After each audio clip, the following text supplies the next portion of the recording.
Salut chers membres de la famille des histoires d'âme. Aujourd'hui, nous allons vous présenter une histoire d'amour romantique. Alors, commençons. N'oubliez pas de vous abonner à notre chaîne pour ne manquer aucune histoire pleine de sens. Chapitre 1. La rencontre fatidique ce matin-là, dans la ville animée, le soleil venait de poindre derrière les gratte-ciel, projetant une faible lueur dorée sur les rues. Emily Parker, une jeune femme de 25 ans aux cheveux bruns soigneusement attachés, pédalait sur son vieux vélo déglingué, se faufilant rapidement à travers le flot de gens.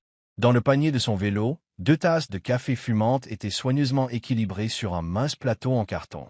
Emily ne se démarquait pas dans la foule.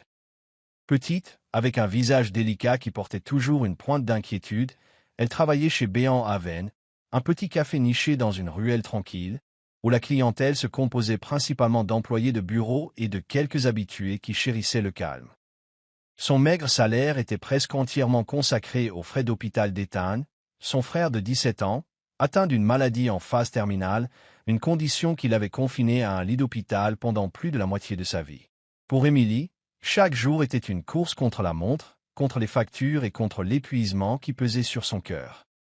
Non loin de là, dans un coin plus huppé de la rue, Alexander King s'appuyait contre sa Bentley noire et élégante, son regard vif et glacial balayant le flot de la circulation. À 30 ans, il était l'incarnation du succès, PDG de King Enterprises, un immense conglomérat immobilier, et unique héritier de la prestigieuse famille King. Grand et saisissant, avec des traits ciselés et des yeux d'un bleu profond comme une mer d'hiver, il dégageait une arrogance qui tenait les gens à distance. Le costume blanc qu'il portait ce jour-là, taillé à la perfection, irradiait l'aura d'un homme puissant mais solitaire. Alexander avait grandi dans un vaste manoir où tout était impeccable, sauf la chaleur familiale. Son grand-père, Henry King, le dernier aîné de la lignée encore en vie, le pressait constamment de se marier, de s'installer et de perpétuer la tradition familiale. Pour Alexander, l'amour était un luxe dont il n'avait ni besoin ni envie dans son monde de richesse et de prestige. Le destin, comme s'il jouait un mauvais tour, réunit ces deux opposés en un instant qu'aucun des deux n'aurait pu anticiper. Emily, se précipitant pour livrer sa commande à temps, ne remarqua pas Alexander qui lui barrait le passage alors qu'elle traversait le carrefour à toute vitesse. Le crissement des freins déchira l'air, son vélo vacilla, puis s'écrasa. Le plateau qu'elle tenait entre ses mains bascula, renversant les 2 tasses de café brûlant sur le costume blanc immaculé d'Alexander. Une tache brune s'étala sur sa poitrine, l'arôme du café se mêlant à l'air matinal. Emily sauta de son vélo, paniquée, ses mains tremblantes cherchant à tâtons un mouchoir froissé dans sa poche pour essuyer les dégâts. « Oh mon Dieu, je suis tellement désolé. Je ne voulais pas, je le jure. Je paierai pour votre costume. Yeah. » Sa voix trébucha, ses grands yeux remplis de culpabilité, mais aussi d'une lueur de confusion alors qu'elle réalisait que l'homme en face d'elle n'était pas un client ordinaire. Ce costume valait sans aucun doute plus que ce qu'elle gagnait en un mois. Alexander baissa les yeux sur la tâche, puis leva son regard, ses yeux bleus et froids se fixant sur les siens. Il ne parla pas immédiatement, se contentant de retrousser ses lèvres en un léger sourire moqueur. « Pensez-vous que me renverser du café dessus est un moyen d'attirer mon attention ?»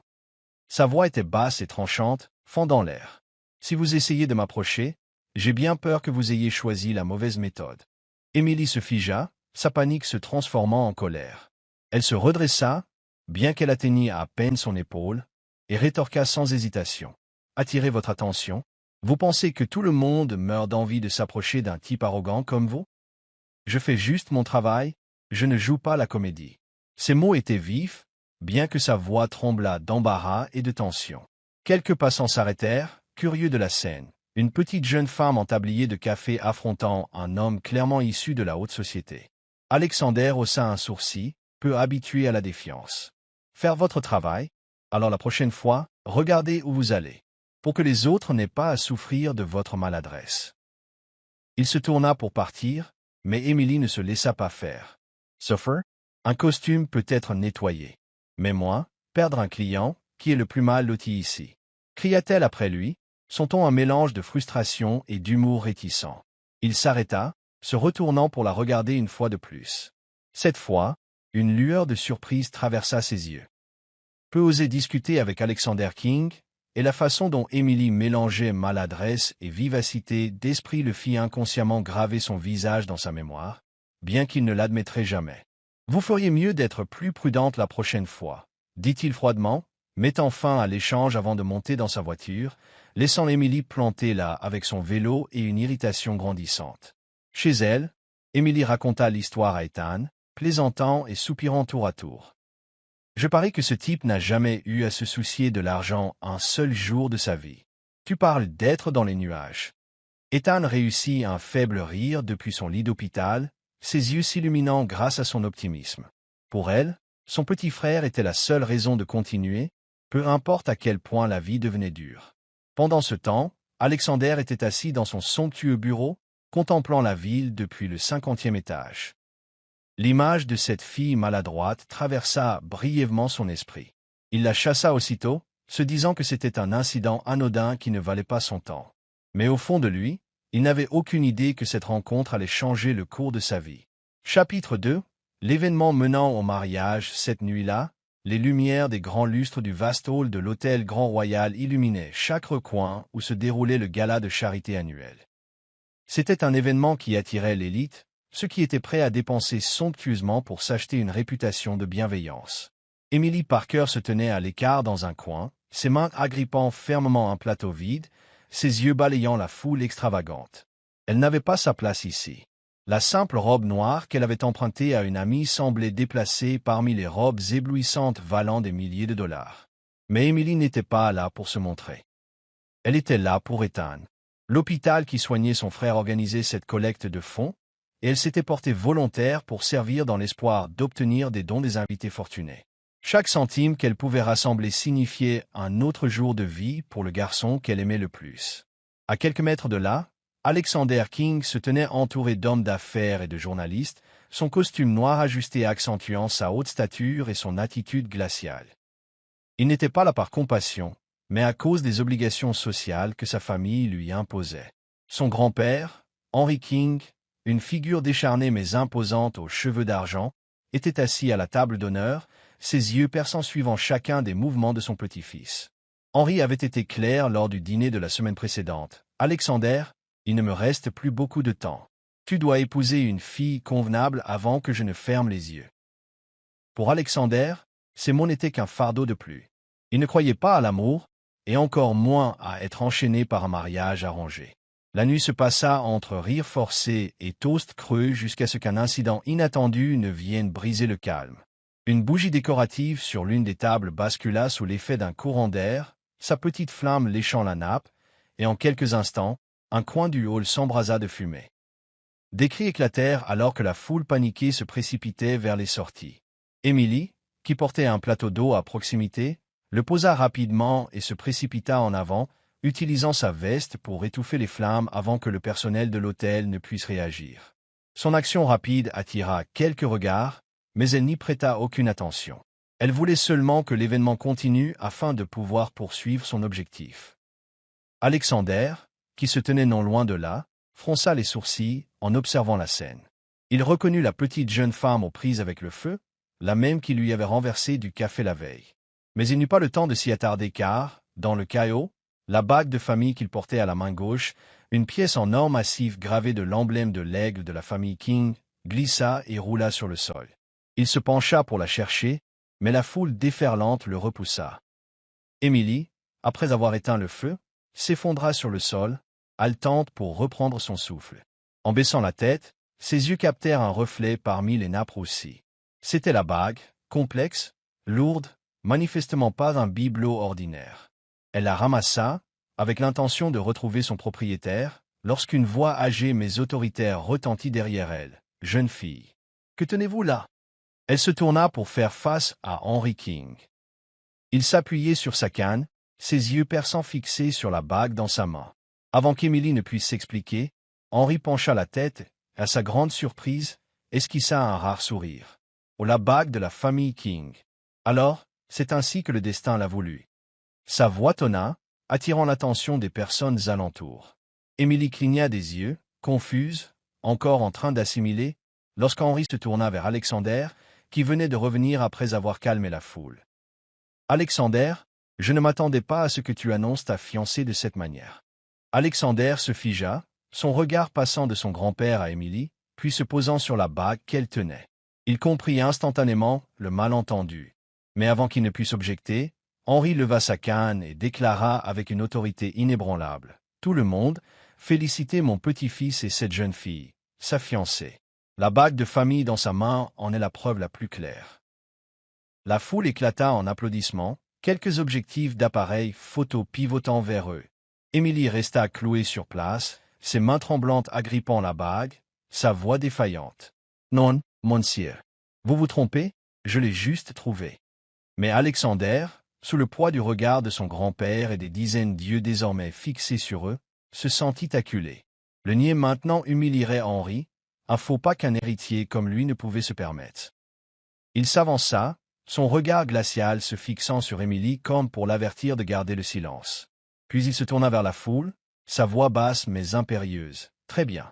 Elle est ma future épouse. » Les mots tranchèrent l'air comme une lame, froid et dépourvu d'émotion. Émilie resta abasourdie, son cœur battant la chamade. Elle tenta de protester, sa voix tremblante. « Non, je ne le suis pas. Qu'est-ce que vous racontez ?» Mais le regard d'Alexander, mur de glace impénétrable, la fit taire. Il se pencha, murmurant juste pour elle. « Silence, à moins que vous ne vouliez que ça empire. » La menace dans son ton lui envoya un frisson dans le dos. Elle voulait crier, fuir la pièce, mais ses pieds semblaient cloués au sol. Henri applaudit avec satisfaction, rapprochant Émilie et Alexander pour les photos. Il prit la main d'Émilie, plaça la bague dans la paume d'Alexander et ordonna. « Mets-la-lui au doigt, comme l'exige notre tradition. » Alexander serra la mâchoire, mais ne put défier son grand-père devant tout le monde. Il prit la main d'Émilie, petite et tremblante, et glissa la bague à son annulaire. Le métal froid contre sa peau lui parut un rappel brutal de la situation bizarre. La foule applaudit, mais Émilie se sentit suffoquée. Elle regarda Alexander, espérant qu'il dirait quelque chose pour défaire l'erreur. Mais il se détourna seulement, ses yeux s'assombrissant d'une colère contenue. Pour lui, elle était un désastre inattendu, un grain de sable dans ses plans parfaits. Pour elle, il était un cauchemar qui s'immisçait dans sa vie déjà chaotique. Quand le gala prit fin, Alexander attira Émilie dans un coin isolé, sa voix comme de la glace. « Ne pensez pas que ce soit réel. Je l'ai fait seulement pour apaiser mon grand-père. Sachez rester à votre place. » Émilie, bien que terrifiée, releva le menton et rétorqua. « Je ne veux rien avoir à faire avec vous. Mais si vous ne réparez pas ça, je le ferai. » Il eut un sourire narquois, ce sourire moqueur familier revenant. « Allez-y, essayez. Mais ne dites pas que je ne vous avais pas prévenu. » Ce malentendu, déclenché par une bague qu'elle avait innocemment ramassée, s'était transformé en une réalité involontaire. Émilie ne savait pas encore que la décision d'Alexander, prise dans un moment de frustration, l'entraînerait dans un mariage inéluctable et les changerait tous les deux à jamais. Chapitre 3. Le mariage à contre-cœur. 2 jours après le gala de charité chaotique, Alexander King apparut à la porte du Café Béant à Veynes par un après-midi pluvieux. La clochette tinta lorsqu'il entra, son costume gris foncé lui collant à la peau, accentuant sa haute stature et son attitude glaciale. Emily Parker, qui essuyait le comptoir après une longue journée, leva les yeux et fronça immédiatement les sourcils. Ses yeux d'un bleu profond rencontrèrent les siens, dépourvus d'émotion mais brillants d'une résolution qui la mit sur ses gardes. Le dernier client se glissa discrètement dehors, laissant derrière lui un silence étouffant rompu seulement par le crépitement de la pluie contre la vitre. « Vous, dit Alexander, sa voix basse et impérieuse, venez ici. Nous devons parler. » Sans attendre de réponse, il se dirigea vers un coin isolé derrière le comptoir, lui faisant signe de le suivre. Émilie jeta le chiffon sur la table et s'approcha, son regard acéré de défi. « Je n'irai pas par 4 chemins, dit-il, les mains dans les poches, exsudant l'autorité. Après le gala, mon grand-père veut que nous nous marions. Immédiatement. Je couvrirai les frais d'hôpital de votre frère, tous, si vous acceptez. » Émilie laissa échapper un ricanement, le coupant avant qu'il ne puisse continuer. « Vous épousez? Êtes-vous fou? Vous pensez être une sorte de prix en or que tout le monde meurt d'envie de décrocher ?» cria-t-elle à son visage, sa voix rauque mais empreinte de sarcasme. « Je ne suis pas une marionnette que vous et votre grand-père pouvez manipuler. Sortez d'ici, Maintenant. Le front d'Alexander se plissa, ses yeux s'assombrissant. Êtes-vous sûr? C'est votre seule chance de sauver votre frère. Émilie s'approcha, lui enfonçant un doigt dans la poitrine. Vous pensez que je ne peux pas survivre sans votre argent? Jetez-moi à la rue, et je vivrai toujours avec le sourire. Ne rêvez pas, je ne m'inclinerai pas devant vous. Elle se tourna pour s'éloigner, mais Alexander ne dit rien de plus, quittant simplement le magasin, sa haute silhouette disparaissant sous la pluie. Émilie pensait que c'en était fini. Mais le lendemain matin, lorsqu'elle rendit visite à Ethan à l'hôpital, le médecin-chef la convoqua dans une chambre privée. « Mademoiselle Parker, dit-il gravement, l'opération gratuite d'Ethan, financée par une organisation caritative, a été reportée indéfiniment. Le financement a été soudainement retiré, sans paiement. Nous ne pouvons pas continuer. » Émilie resta figée, les larmes lui montant aux yeux. « Reparti, mais la semaine dernière, vous aviez dit que tout était. » Le médecin soupira. « Je suis désolé, la décision ne dépend pas de nous. » Elle se précipita chez elle, passant des appels désespérés, mais ne trouva aucune solution. Cette nuit-là, elle s'assit au chevet d'Ethan, le regardant dormir avec son visage pâle, et bien que son cœur lui fît mal, elle se dit « Je trouverai un moyen. J'en trouve toujours. » Mais le lendemain matin, Alexander retourna au magasin. Émilie, les yeux rouges mais résolus, le foudroya du regard lorsqu'il entra et lança sèchement. « Que voulez-vous maintenant ?» Il sortit un document, un contrat finançant l'opération d'Ethan, estampillé du sceau de King Enterprises. « Votre frère subit l'opération gratuitement, dit-il froidement, si vous m'épousez. Refusez, et il n'a aucune chance. » Émilie attrapa le papier, le parcourant rapidement, et réalisa qu'il était derrière tout ça. King Enterprises était le sponsor initial, et il avait ordonné à l'hôpital de faire pression sur elle avec la menace du retrait du financement. « Salaud !» hurla-t-elle, les larmes coulant de rage. « Vous utiliseriez Ethan pour me forcer. » Alexander ne sia pas. Acceptez, et il vit. Refusez, et faites face aux conséquences. Émilie voulait le frapper, mais l'image d'Ethan la laissa impuissante. Finalement, elle siffla entre ses dents serrées. « Très bien, je vous épouserai. Mais je vous ferai regretter de m'avoir entraîné là-dedans. » Il eut un sourire narquois. « Bien, le mariage a lieu dans 3 jours. » 3 jours plus tard, le mariage eut lieu en grande pompe dans le hall principal du Grand Royal, le même lieu que le gala de charité. Des centaines d'invités de marque, des lustres éblouissants et un orchestre jouant des symphonies somptueuses. Henry King, rayonnant de triomphe, voulait que ce jour proclame la continuité de la famille. Émilie fut forcée de porter une robe de mariée extravagante, une création haute couture de Paris, chatoyante de perles et de tulle blanc délicat, épousant ses formes comme une œuvre d'art. Elle se tint devant le miroir, se regardant dans cette robe étrangère, et eut un sourire ironique. « J'ai l'air d'une princesse, mais je me sens comme une prisonnière. » Alexander, dans un costume noir parfaitement taillé, lui glissa la bague de famille au doigt avec un regard glacial alors que le prêtre les déclarait mari et femme. Elle se détourna mais garda un sourire forcé pour la foule. Après la cérémonie, Alexander l'emmena dans son manoir, un domaine tentaculaire au sommet d'une colline, entouré de pins et de vastes baies vitrées donnant sur la ville. À l'intérieur, tout était froid et opulent. Parquet poli, meubles minimalistes, une atmosphère de palais de glace. « Votre chambre est au 2e étage, » dit-il d'un ton neutre, sans la regarder. « Je suis rarement ici. Alors, faites comme chez vous, mais ne touchez pas à mes affaires. » Puis il s'éloigna, laissant Émilie debout dans le hall caverneux, agrippant son vieux sac en toile. Prise au piège dans ce mariage, Émilie refusa de sombrer dans le désespoir. Elle était forte, optimiste, trouvant toujours de la joie, quelles que soient les circonstances. Le premier jour, elle explora le manoir et tomba sur un jardin négligé à l'arrière. Des fleurs sauvages et des arbustes envahissants. Elle rit aux éclats. On dirait moi, mise de côté, mais toujours florissante. Elle commença à s'en occuper, désherbant, arrosant, taillant. Un soir, alors que la lumière dorée du soleil filtrait à travers les arbres, elle s'assit dans le jardin, chantant doucement une vieille chanson folklorique que sa mère fredonnait autrefois, un sourire radieux aux lèvres. À son insu, Alexander l'observait depuis une fenêtre à l'étage. Il était rentré tôt, à l'improviste, et la vue de sa petite Cille. Ouette vibrante au milieu du jardin fit battre son cœur. Une illusion, se dit-il, chassant ce sentiment et se retirant dans son bureau. Les jours suivants, leur hostilité ne diminua pas. Émilie évitait de lui parler, maintenant sa résolution d'acier. Mais elle trouvait toujours de la joie pour elle-même. Elle s'appropria un coin de la cuisine comme son territoire, cuisinant des plats simples comme du pain grillé ou de la soupe à la tomate, fredonnant en travaillant. Une nuit tardive, Alexander rentra chez lui et l'entendit chanter depuis la cuisine.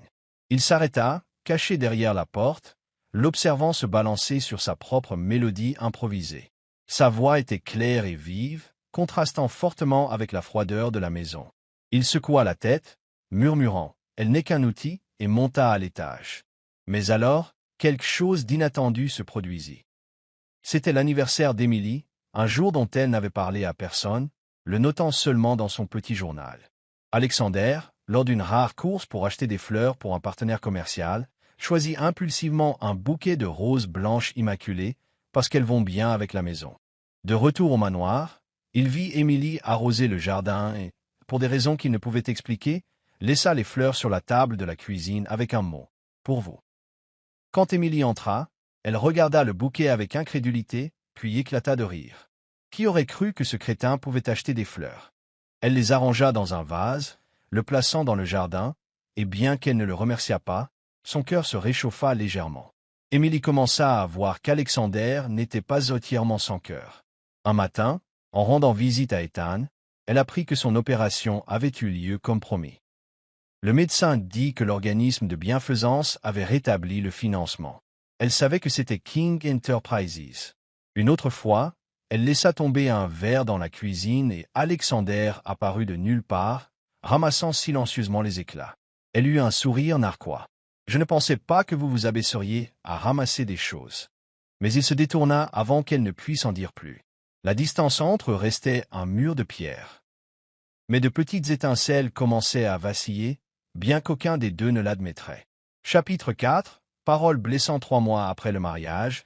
La vie dans le manoir d'Alexander King n'était plus seulement une succession de silences froids comme au début. Emily Parker, avec son optimisme résili et son esprit fougueux, avait fait de la maison un endroit où elle pouvait endurer.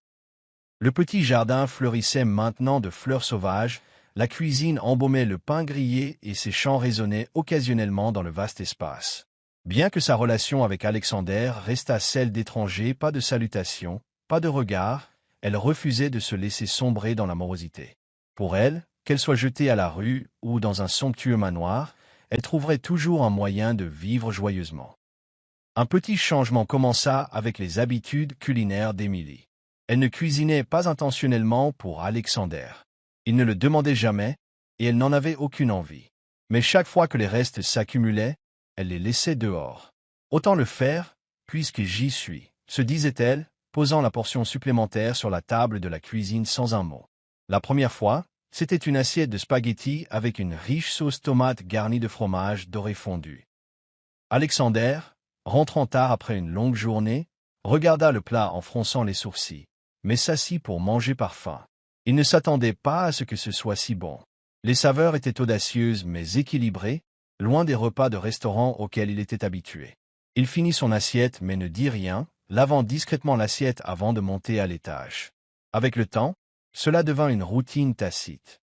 Émilie préparait des plats simples mais délicieux. Soupe de potiron sucré, crêpes de pommes de terre croustillantes ou poulet rôti glacé au miel. Elle ne le lui offrait jamais, laissait juste les restes sur la table, comme par hasard. Au début, Alexander mangeait à contre-cœur, se disant « Ce ne sont que des restes, pas de gaspillage ». Mais bientôt, il commença à rentrer à l'heure, surtout les soirs où elle avait tendance à cuisiner. Un soir, il rentra tard et trouva la table vide. Elle n'avait pas cuisiné, et il fit les 100 pas près de la cuisine, jetant un coup d'œil alentour comme pour vérifier avant de monter à l'étage avec une étrange irritation inexpliquée. Alexander répondait à sa manière subtile, bien qu'il les masquât bien. Occasionnellement, il ramenait des fruits, un sac d'oranges douces, quelques poires mûres, et les posait sur la table en disant sèchement « Acheté pour un client, j'en ai pris en plus ». Émilie souriait narquoisement, sachant qu'il n'avait pas besoin de s'expliquer, mais les prenait quand même, le taquinant parfois. « Vos clients doivent vraiment aimer les oranges, hein ?»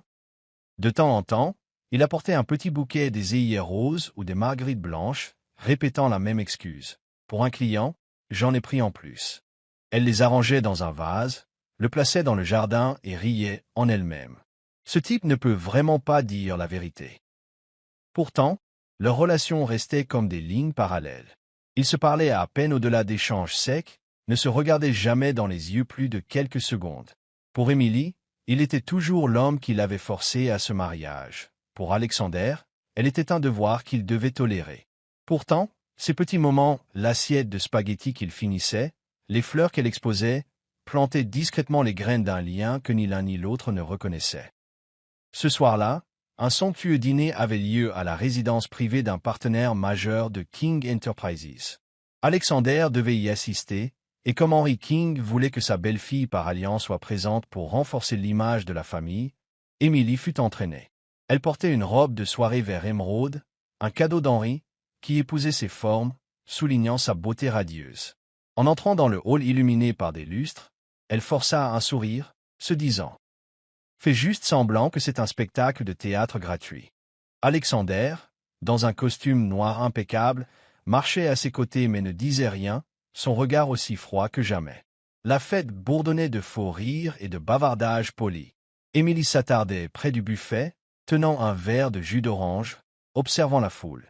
Elle n'était pas habituée à cette atmosphère, mais restait optimiste. Au moins, la nourriture est bonne. Ses yeux dérivèrent vers Alexander, debout au milieu d'un groupe d'amis, des hommes riches en costumes coûteux, riant avec désinvolture. Elle n'avait pas l'intention d'écouter aux portes, mais une brise provenant d'une fenêtre ouverte apporta clairement la voix d'Alexander jusqu'à elle. Il se tenait dos à elle, un verre de vin rouge à la main. Un grand ami blond, la voix pâteuse à cause de l'alcool, lui frappa l'épaule et éclata de rire. « Ah, Alex, où est cette épouse réticente? J'ai entendu dire que tu l'avais épousée parce que ton grand-père Y avait forcé, n'est-ce pas ?» Alexander eut un sourire narquois, ce sourire moqueur refaisant surface. Il prit une gorgée de vin et répondit, sa voix basse mais tranchante comme une lame. « Elle pense qu'elle est digne de moi juste parce que nous avons vécu ensemble quelques jours. Une fille aussi insignifiante qu'elle ne pourrait jamais entrer dans mon monde. Ce n'est qu'une mascarade pour faire plaisir à mon grand-père. » Les mots frappèrent Émilie comme un poignard en plein cœur. Le verre de jus d'orange trembla dans sa main, quelques gouttes éclaboussant le sol. Insignifiante, ne pourrait jamais entrer dans mon monde. Les phrases résonnaient dans son esprit, déchirant l'optimisme qu'elle avait construit au cours des 3 derniers mois. Elle l'avait enduré pour Ethan, avait essayé de trouver de la joie dans cette maison, avait même cuisiné pour lui sans le vouloir. Mais pour lui, elle n'était qu'une blague, une chose bon marché dont on se moquait devant ses amis. Émilie posa doucement le verre sur la table, ses mains se crispant pour retenir ses larmes. Elle se tourna et sortit précipitamment du hall, ne voulant laisser personne la voir craquer. Dehors, la nuit était froide, le vent bruissant dans sa robe légère. Elle se tint sous un grand chêne, les larmes coulant finalement en flots silencieux. Elle se dit « Je ne suis pas un déchet qu'il peut piétiner. Je vaux plus que ça. » Sa fierté, la seule chose à laquelle elle s'était accrochée malgré les coups de la vie, était maintenant écrasée par l'homme qu'elle était forcée d'appeler son mari. Alexander ne savait pas qu'elle avait tout entendu. Il continua à discuter avec ses amis. Mais quand il se tourna pour la chercher afin de partir, elle avait disparu. Un membre du personnel dit que Madame King était sortie depuis longtemps. Il fronça les sourcils, une lueur de malaise le traversant, mais il la chassa. De retour au manoir, il trouva le jardin vide. Pas de chant, aucun signe d'elle. Il monta au 2e étage, frappa à sa porte et n'obtint aucune réponse. En l'ouvrant, il vit la pièce vide, à l'exception de son vieux sac en toile sur le lit. Un signe qu'elle était partie. Les jours suivants, Émilie l'évita complètement. Elle resta au manoir pour le bien d'Ethan, mais s'assura que leurs chemins ne se croisent jamais. Elle s'enfermait dans sa chambre, n'en sortant que lorsqu'il était parti. La table de la cuisine ne contenait plus de reste. Le jardin n'était plus entretenu. Ses champs disparurent. Alexander commença à ressentir un vide étrange. Il s'était habitué à l'odeur de sa cuisine, aux fleurs qu'elle plaçait dans le jardin. Un jour, il rentra tôt, passant par la cuisine pour voir si elle avait cuisiné, mais ne trouva que le silence. Le point de rupture arriva un soir où Alexander rentra tôt et vit Émilie arroser le jardin. la première fois qu'elle apparaissait depuis des jours. Il s'approcha, son ton dur. « Qu'est-ce que tu fais? Qu'est-ce que c'est que cette façon de te cacher de moi ?» Émilie se tourna, les yeux rouges mais flamboyants. Elle jeta l'arrosoir par terre et cria. « Me cacher? Tu penses que je veux être près de toi après ce que tu as dit à cette fête? » Alexander se ficha. « Quelle fête? Quelle bêtise racontes-tu » Émilie s'avança, lui enfonçant un doigt dans la poitrine, sa voix tremblant de fureur. « Ne fais pas l'idiot. J'ai tout entendu. Une fille insignifiante qui ne pourrait jamais entrer dans ton monde. C'est ce que tu as dit, n'est-ce pas? Tu penses que je suis un déchet dont on peut rire avec tes amis? » Des larmes coulaient sur son visage, mais elle ne les essuya pas, le regardant avec douleur et haine. Alexander se souvint, mais au lieu de s'excuser, sa colère éclata. « Et alors, lança-t-il, pour qui te prends-tu pour exiger mes soins? Tu ne fais partie que d'un marché. Ne l'oublie pas. » Ces mots, froids et cruels, jetèrent de l'huile sur le feu. Émilie éclata en sanglots, hurlant. « Un marché? Alors j'ai fini de jouer.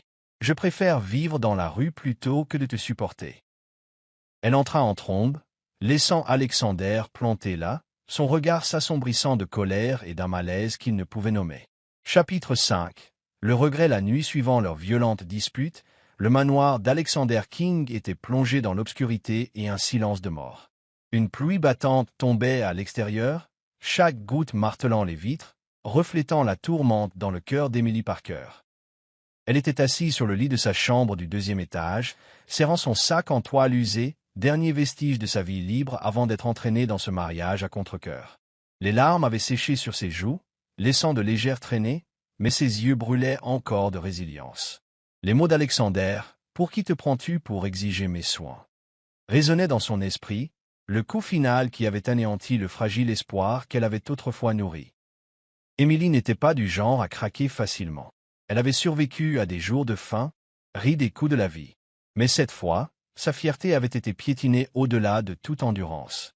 Elle ne pouvait plus rester ici une seconde de plus, ni pour l'argent, ni pour Ethan, mais pour elle-même. Elle se leva, attrapa une feuille de son petit carnet et griffonna quelques lignes tremblantes. « Je ne veux plus être un fardeau pour vous. Adieu. » Elle laissa la note sur la table, ferma son sac et sortit de la pièce. L'obscurité engloutit sa petite silhouette alors qu'elle quittait le manoir, emportant sa douleur et la résolution de ne pas regarder en arrière.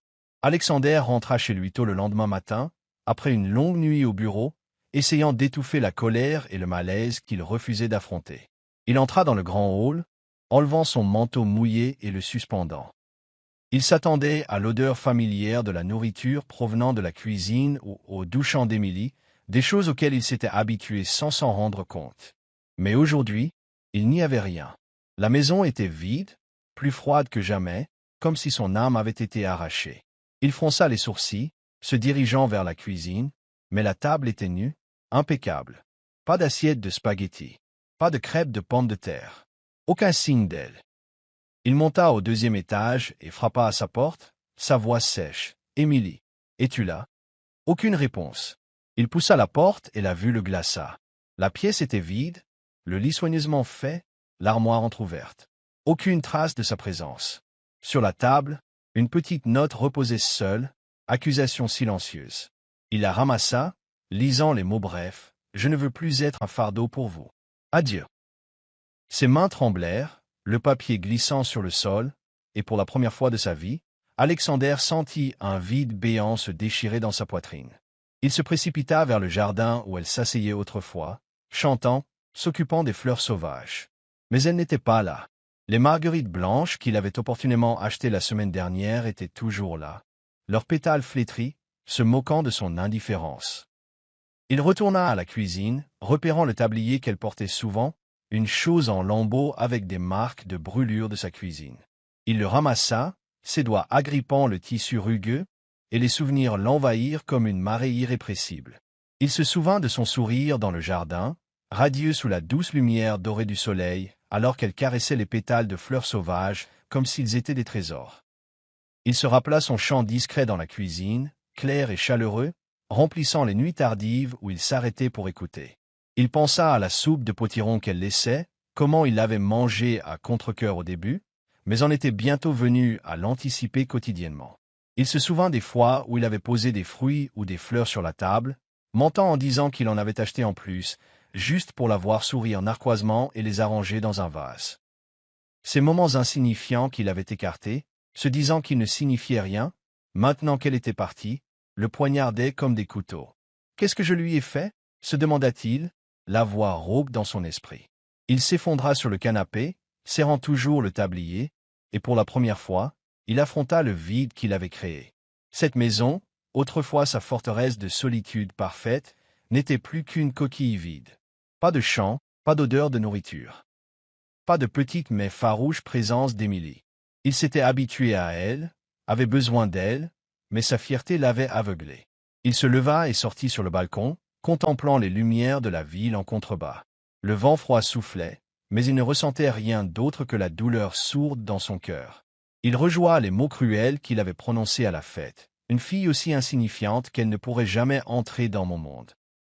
Et maintenant, il se retournait pour le tourmenter. Il avait eu tort. Elle n'était pas insignifiante. Elle était la seule qui avait apporté de la lumière dans son monde glacial, et il l'avait éteinte lui-même. Il se réprimanda. Comment ai-je pu être aussi stupide? Pourquoi ne l'ai-je pas vu plus tôt? Les profondeurs de l'âme d'Alexander commencèrent à faire surface alors qu'il se rasseyait sur le canapé, la tête entre les mains.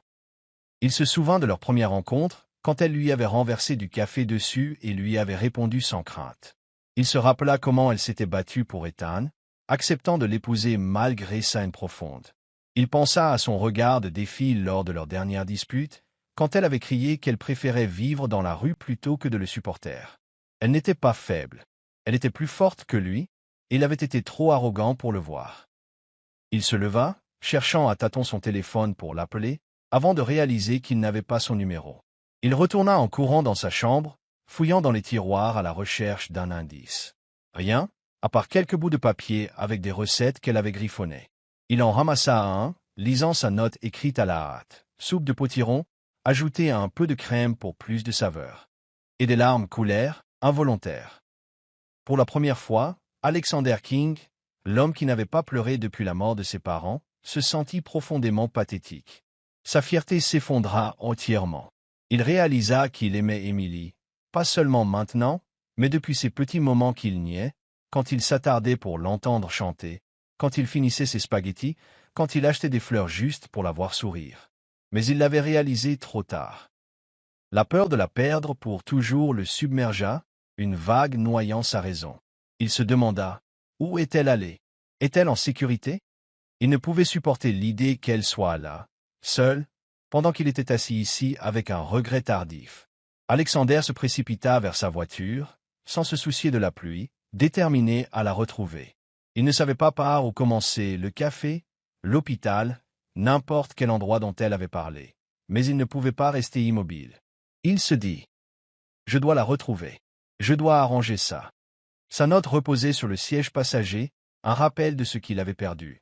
Il conduisit dans la nuit, le cœur lourd de remords, avec un faible espoir de pouvoir encore se racheter.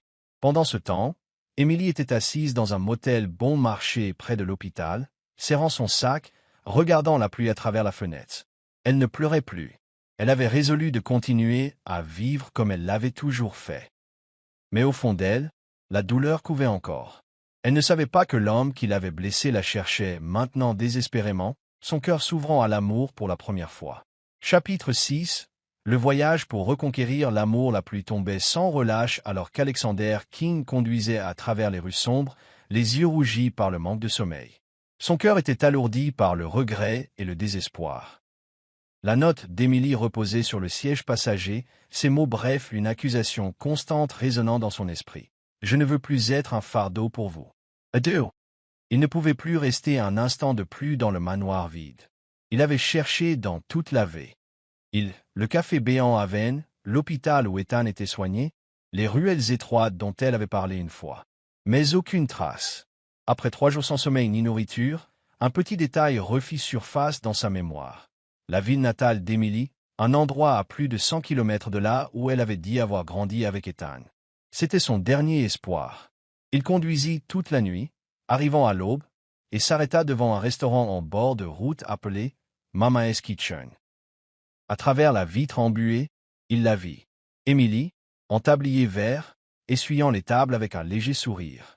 Elle était plus mince, ses yeux fatigués, mais portait toujours cette résilience qu'il avait appris à connaître. Il resta assis dans la voiture, le cœur battant, hésitant à entrer. Elle essayait de recommencer à zéro, et il savait qu'il l'Y avait poussé. Mais il ne pouvait pas partir sans lui faire face, pas après ce qu'il avait fait. Alexander sortit, son costume froissé, ses cheveux en désordre, le visage hagard après des jours de négligence. Il poussa la porte du restaurant, la petite cloche tintant, et Émilie leva les yeux, son expression se durcissant en le voyant. Le sourire disparut.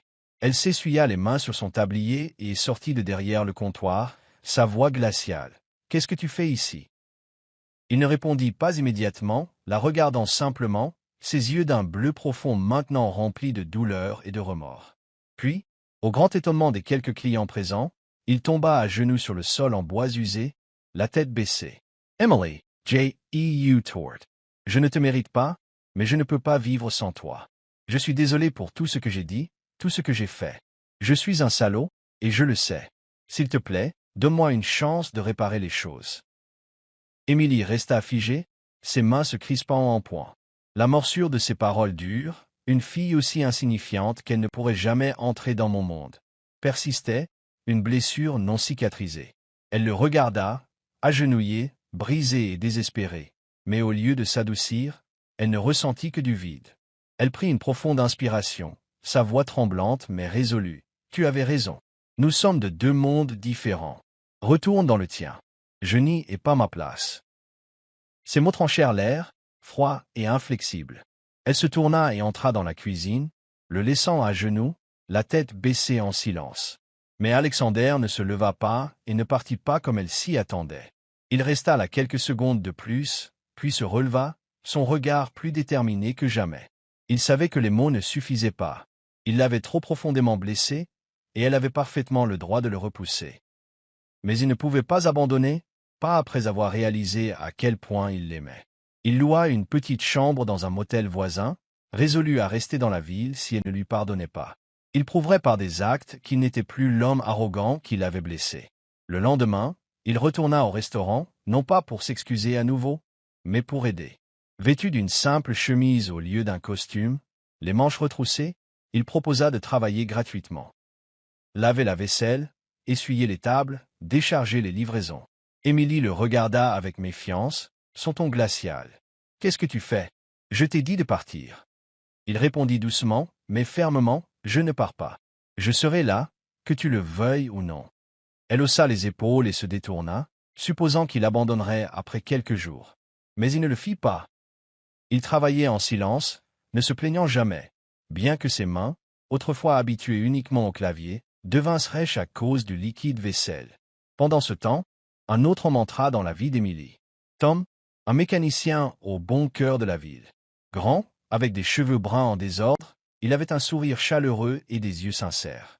Tom fréquentait le restaurant, discutant avec Émilie, lui apportant de petits cadeaux.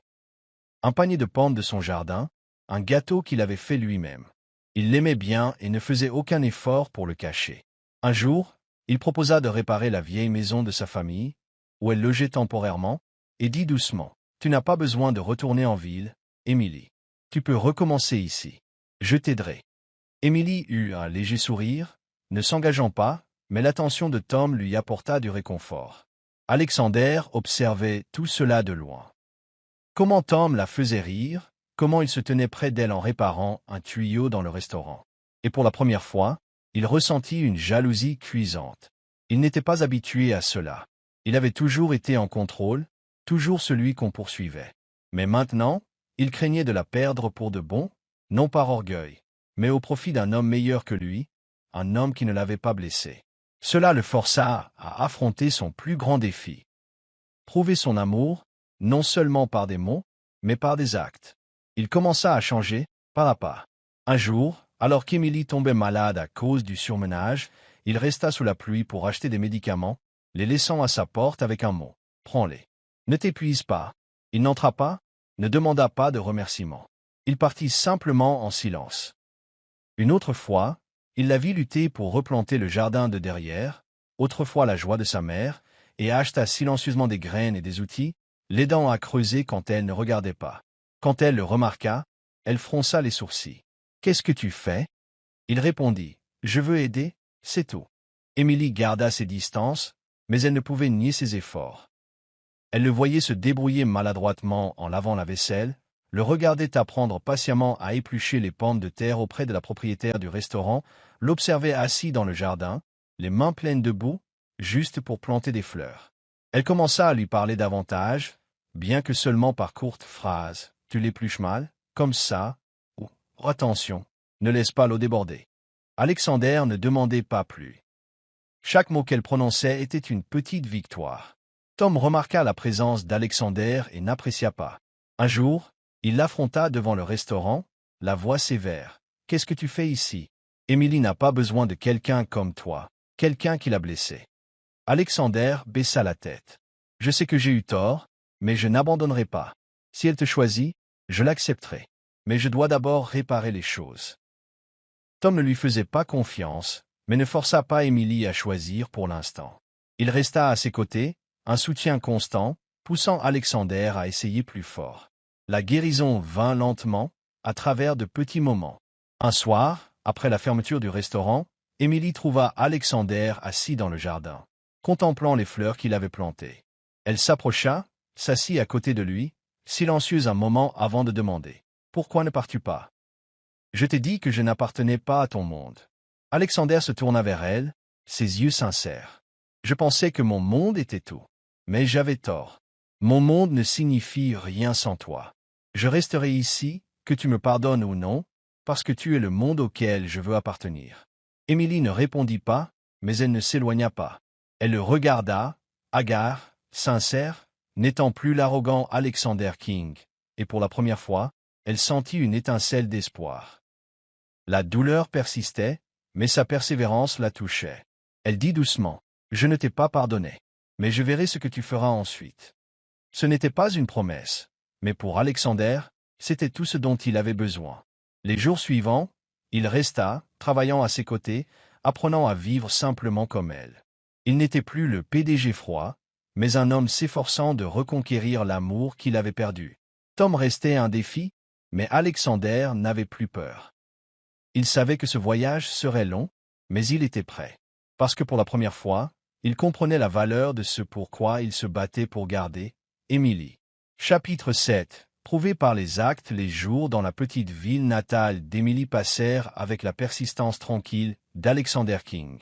Il était resté plus d'un mois, travaillant à Mama's Kitchen à ses côtés, apprenant à vivre simplement pour prouver qu'il n'était plus l'homme arrogant qui l'avait blessé. Émilie gardait ses distances, son regard froid, mais plus aussi dur. Elle avait dit « Je ne t'ai pas pardonné, mais je verrai ce que tu feras ensuite », et Alexander s'accrochait à ces mots comme à un fil d'espoir fragile. Il ne demandait pas plus. Chaque jour près d'elle, même avec de brefs échanges ou des regards fugaces, était un petit pas en avant. Mais le destin ne laissa pas les choses se dérouler sans heurts. Une nuit d'orage, le ciel de la ville s'assombrit, le tonnerre gronda dans l'air et des vents violents secouèrent les vieux toits. Émilie, comme d'habitude, travaillait tard au restaurant, aidant la propriétaire, Madame Lily, à nettoyer après le coup de feu. Elle était épuisée, les journées de travail interminables, la douleur non cicatrisée et la tension de s'occuper d'Ethan à distance l'avaient visiblement usée. Alors qu'elle descendait un plateau de vaisselle par l'étroit escalier de service arrière, son pied glissa sur une marche en bois mouillé. Un bref cri lui échappa, se mêlant à la pluie, avant qu'elle ne dégringole, s'effondrant inconsciente au milieu de débris de verre. Madame Lily la trouva immobile au bas des escaliers, du sang coulant d'une coupure sur son front. Paniquée, elle appela Alexander, qui était à son motel à quelques kilomètres de là. « Viens vite, Émilie est tombée. C'est grave. » Sa voix tremblait au téléphone. Alexander sauta du lit, ne prenant pas la peine de mettre un manteau, et se précipita vers sa voiture sous la tempête. Les rues étaient inondées, la visibilité quasi nulle, mais il s'en fichait. Il appuya sur l'accélérateur, le cœur battant à tout rompre avec une seule pensée. « Je ne peux pas la perdre. Je ne peux pas. » Il conduisit toute la nuit, les pneus dérapant sur les routes glissantes, manquant de peu de verser dans des fossés, la pluie fouettant le pare-brise, le tonnerre grondant, mais il ne s'arrêta pas. Lorsqu'il atteignit l'hôpital local, Il était trempé, les cheveux plaqués sur son front, les yeux rouges de fatigue. Il fit irruption aux urgences, trouvant Émilie sur un lit, la tête bandée, les yeux clos.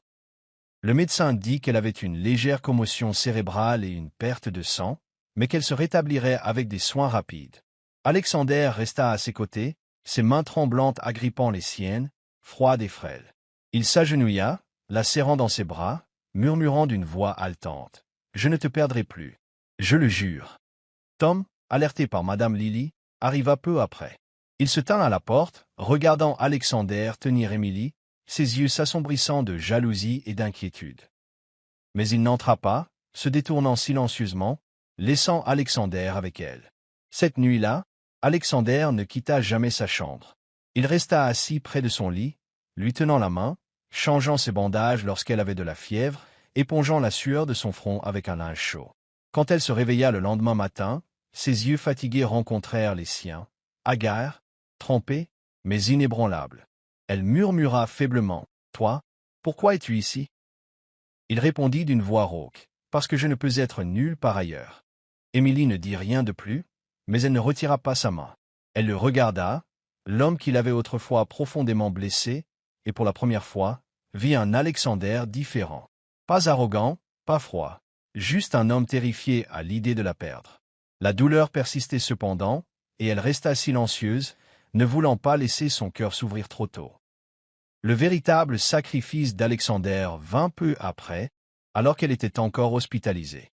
Son assistant appela. Un contrat de plusieurs millions de dollars avec un conglomérat international attendait sa signature en ville. C'était un projet qu'il poursuivait depuis 6 mois, un tournant décisif pour King Enterprises. L'assistant insista. « Monsieur King, vous devez rentrer aujourd'hui, sinon ils annuleront. » Alexander jeta un coup d'œil à Émilie, endormie sur le lit d'hôpital, et n'hésita pas. Il raccrocha, envoyant un SMS, annuler la réunion. « Je n'y vais pas. » Il abandonna le contrat, son monde somptueux, pour rester dans la petite ville et prendre soin d'elle. Émilie se réveilla cet après-midi-là, le trouvant toujours là, tenant un café froid. Elle demanda doucement. « Tu ne retournes pas à l'entreprise ? Je t'ai entendu au téléphone. » Alexander croisa son regard, sincère. « L'entreprise n'a pas d'importance. Toi, si. Je t'ai perdu une fois. Je ne te perdrai plus. » Ces mots la secouèrent, non par leur grandeur, mais par leur honnêteté. Elle savait ce qu'un tel contrat signifiait pour lui, et son choix d'y renoncer pour elle était impensable. Pourtant, elle se retint, son ton froid. « Ne dis pas des choses comme ça. Je n'ai pas oublié ce que tu as fait. » Alexander ne faiblit pas.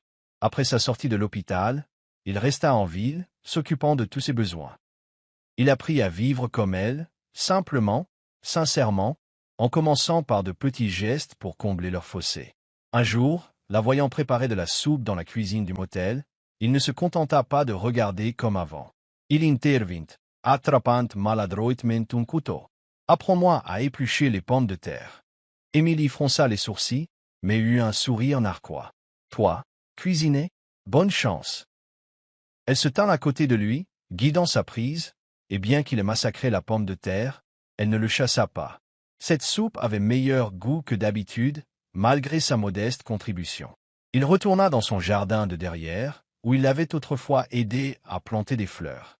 Un après-midi, il apporta un sac de graines de marguerite, ses préférées, et ils creusèrent ensemble, plantant chacune d'elles.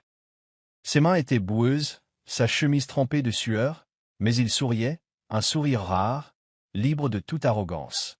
Émilie s'assit à côté de lui, regardant, et pour la première fois, ne se détourna pas. Elle demanda, « Pourquoi aimes-tu planter des fleurs ?» Il répondit, « Parce que toi, tu aimes. Je veux te voir sourire comme tu le faisais au manoir. » Ces mots la firent taire, mais son regard s'adoucit légèrement. Les jours suivants, il continua ses petits gestes. Il lui apporta du thé chaud quand elle travaillait tard, répara une fenêtre desserrée par le vent, apprit même à faire du pain auprès de Madame Lily pour la surprendre un matin. Il posa une miche carbonisée sur la table. « Peu non. Ce n'est pas aussi bon que le tien. Mais essaie. » Émilie la regarda, éclata de rire, son premier rire sincère en sa présence, et dit « Tu es sans espoir. » Mais elle le mangea, ses petites bouchées donnant l'impression que ses efforts en valaient la peine. Émilie commença à s'adoucir, bien qu'elle ne l'admettrait pas. Elle le voyait changer, pas seulement en paroles, mais dans chaque acte sincère. Il n'était plus l'Alexander King froid et fier. Il était un homme prêt à tout abandonner pour elle. Pourtant, la peur d'être à nouveau blessé la maintenait sur ses gardes. Un soir, alors qu'ils étaient assis dans le jardin, elle murmura « Je ne sais pas si je peux te faire à nouveau confiance. Tu m'as trop fait de mal. » Alexander prit sa main, doucement mais fermement. « Je sais, je n'attends pas ton pardon maintenant, mais j'attendrai aussi longtemps qu'il le faudra. » Tom, qui s'occupait toujours discrètement d'Emily, remarqua le changement d'Alexander. Il cessa de l'affronter durement, mais resta proche, une présence stable sur laquelle elle pouvait s'appuyer. Un jour, il demanda « L'aimes-tu toujours, Emily ?» Elle ne répondit pas tout de suite, regardant le jardin où travaillait Alexander. Elle dit « Je ne sais pas, mais je suis en train de le découvrir. » Tom hocha la tête, reculant pour la laisser choisir. La distance entre Emily et Alexander se réduisit, non par de grandes promesses, mais par de petits moments honnêtes. Elle ne lui avait pas entièrement pardonné, mais elle ne le repoussait plus. Pour Alexander, chaque sourire qu'elle lui adressait, chaque mot qu'elle lui accordait, était une lumière le guidant à travers les ténèbres qu'il avait créées. Il savait que ce voyage n'était pas terminé, mais il n'arrêterait pas, parce qu'elle était tout ce qu'il voulait garder. Chapitre 8. Affirmer l'amour après des mois d'efforts constants dans la petite ville, Alexander King avait prouvé son amour par chaque action sincère. Emily Parker, autrefois protégée par sa peur d'être à nouveau blessée, ne pouvait plus nier que son cœur s'était ouvert à lui. Leur relation n'était plus deux lignes parallèles, mais s'était tissée en un lien forgé par le sacrifice et une confiance grandissante. L'occasion pour Alexander d'affirmer son amour se présenta lors d'un deuxième gala de charité au Grand Royal, l'endroit même où tout avait commencé avec la bague de famille. Cette fois, ce n'était pas Henry King qui les forçait. Alexander amena volontairement Emily, une façon de réparer le passé. Elle portait une simple mais élégante robe vert émeraude, choisie par elle-même plutôt qu'un somptueux cadeau de son grand-père. En entrant dans le hall illuminé par des lustres, Emily tenait légèrement sa main, ses yeux vacillant d'inquiétude, mais plus doux qu'avant. Le gala bourdonnait de rires et de toasts.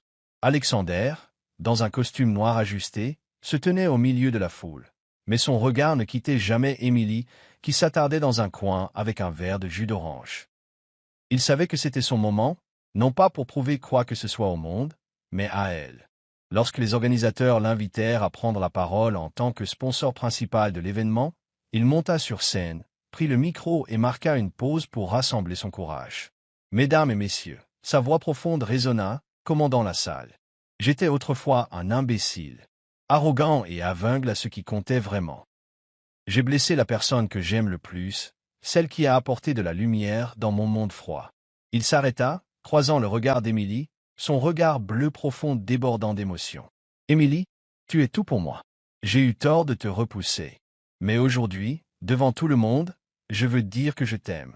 Pas à cause de la pression, pas à cause d'un marché, mais de tout mon cœur. » Il descendit de scène, marchant vers elle, à l'étonnement de la foule, s'agenouilla devant elle, sortant une simple bague en argent de sa poche. Pas celle de famille, mais une qu'il avait choisie lui-même. « Emily Parker, je ne te mérite pas, mais je veux passer ma vie à me racheter auprès de toi. Veux-tu m'épouser à nouveau? Cette fois, par amour. » Sa voix se brisa, tremblante d'émotion. Emily resta figée, le verre de jus d'orange tremblant dans sa main. Les larmes montèrent, non pas de douleur, mais de la sincérité de ses paroles. Elle se souvint des jours où il s'était agenouillé pour s'excuser au restaurant, des nuits où il avait conduit à travers les tempêtes pour la sauver, des fois où il avait maladroitement épluché des pommes de terre ou planté des fleurs avec elle. Tout défila devant elle comme un film, et pour la première fois, elle n'eut pas peur. Elle posa le verre, s'avança, et devant des centaines d'yeux, l'enlaça, ses larmes trompant son épaule. « Oui, murmura-t-elle, la voix étrangle. « Je veux t'épouser. » La foule éclata en applaudissements, mais pour eux, le monde se réduisit à eux deux. Alexander la serra fort, murmurant « Merci de m'avoir donné une chance. » Emily sourit à travers ses larmes, se sentant en sécurité dans son étreinte. Un mois plus tard, ils célébrèrent un vrai mariage, rien de somptueux, mais chaleureux et simple, dans le jardin arrière de la maison natale d'Emily. Les fleurs sauvages qu'ils avaient plantées ensemble s'épanouissaient avec éclat sous le soleil, les tables modestement dressées avec du pain et de la soupe fait maison. Seuls quelques invités proches étaient présents. Madame Lily, Tom qui souriait avec sa bénédiction malgré une pointe de tristesse, et Henry King qui était assis sur une chaise en bois avec un sourire satisfait. Lorsque le prêtre les déclara mari et femme, Henry se leva, s'appuyant sur sa canne, et dit « J'avais choisi la bonne après tout. Ma belle-fille par alliance est un trésor, et tu l'as enfin vue, Alexander. » Il s'inclina devant le vieil homme, tenant la main d'Émilie, les yeux pleins de gratitude. La vie après le mariage ne fut pas seulement des jours heureux, mais un partenariat à travers les défis. Émilie retourna en ville avec Alexander, mais continua à travailler chez Béon Haven. Il l'aida à prendre soin d'Ethan, organisant les meilleurs médecins grâce à King Enterprises. Après des mois de traitement, Ethan se rétablit complètement, son sourire leur plus grande joie. Un an plus tard, un petit garçon naquit avec les yeux bleus d'Alexander et le sourire radieux d'Émilie. Ils le nommèrent Liam, symbole d'un nouveau départ et d'un amour qui avait triomphé des épreuves. Alexander mûrit énormément au cours de son voyage. Il se débarrassa de son arrogance, n'étant plus le PDG froid obsédé par le prestige. Il devint un mari exemplaire, préparant le café pour Emily chaque matin, lisant des histoires à Liam le soir. Il dirigeait toujours King Enterprises, mais donnait la priorité à la famille, plantant même des fleurs dans la cour du manoir pour la rendre heureuse.